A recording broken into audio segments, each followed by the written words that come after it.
Hold up? Paano? Eh wala ka namang baril. Bahala na nga eh.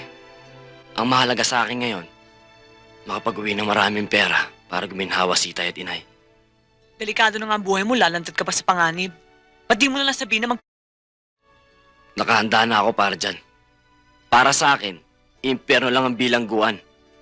Ayoko matuyo ang balat ko sa bilibid. Kaya nga nangako ko sa sarili ko.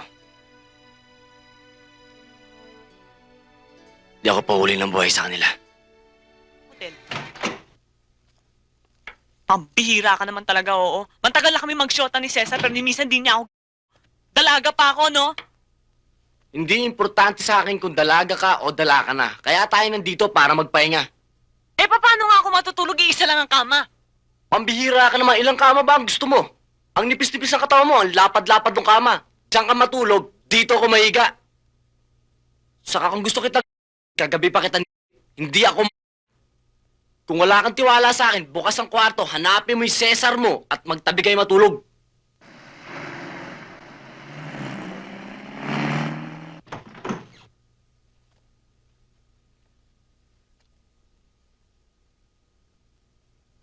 Nangungumpisal ka ba? Huwag mo na akong alaskain. Napipiko na ako, ha. Mag-base ka na. Bakit ako magbibase? Wala naman akong pupuntahan. Baka ang ibig mong sabihin na matutulog na ako. Parang alam mo hindi ako sanay matulog nang hindi Magkaiba pala tayo, eh. Kung ikaw sanay ka matulog na ako hindi sanay na nakaubo. Malamig yung aircon. Magkumot ka na. Kanina pa ako nakabalot ng kumot. Teka nga muna. Sino bang kausap mo? Ako o yung divider na nasa harap mo? Ikaw! Pilosopo! Ako nagpapanting na ang tenga ko, ha? Akala ko ba natatakot ka sa akin dahil lalaki ko at babae ka? Yun nga ang mali ko, eh. Takot ka pala sa babae. Huwag mo nga amunin ng pagkalalaki ko, ha? Baka mapasubo ka. Ang OA mo naman? Misa guni-guni. Hindi ko naisip na lalagyan niya ako ng... Huwag kang masyadong kasi siguro ka, Cesar. Ikaw na rin ang nagsabi na demonyo ang kasama niyang lalaki. Kung demonyo siya, satanas din ako. Magsusunugan kami ng sa impyerno. Paano naman kayo magkikita? Na hindi natin alam kung saan lupalop natin sila hanapin. Masikip lang ang daigdig para hindi kami magkita-kitang tatlo.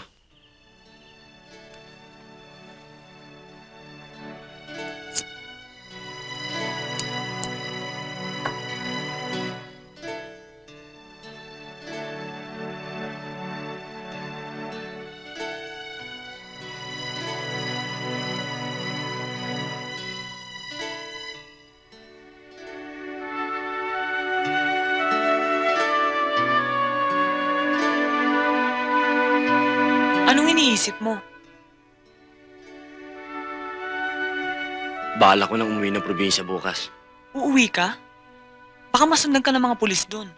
Walang nakakaalam sa Maynila kung saan ang probinsya namin maliban sa unang eskwelahang pinasukan ko.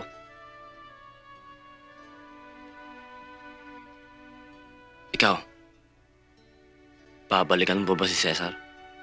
Hindi ko pa alam. Wala pa akong plano sa sarili ko, eh.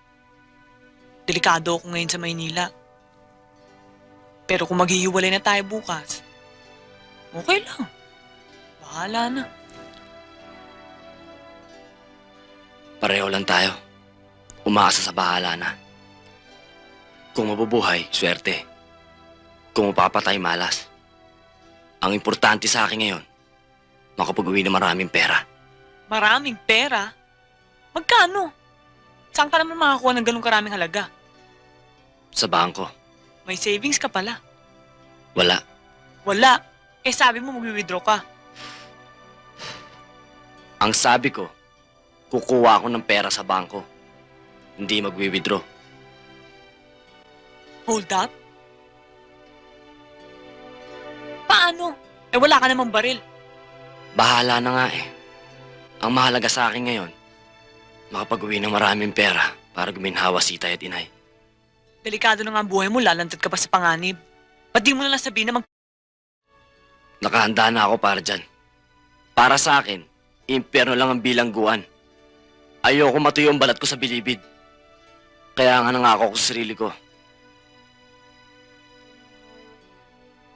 Di ako pahuli ng buhay sa kanila. Nag-iisang anak lang ako. Ang pangarap ng magulang ko sa akin makatapos ng pag-aaral sa Maynila. Pero bigo sila. Kaya kung suswertein na plano ko bukas, hindi nasasama ang loob nila sa akin.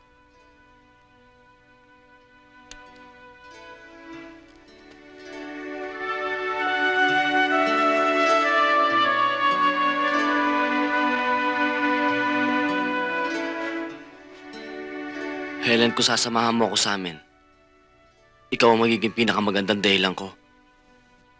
Paano? Magsisinungaling ako. Sasabihin ko magka-class tayo sa UE. Inalok mo ako ng magandang trabaho sa kumpanya ng papa mo. Bukod sa malaki ang sweldo, libre pa ako sa tirahan at pagkain. Kaya ako nakaipon. Utang ko ang buhay ko sa'yo. Paano ako makatatanggi?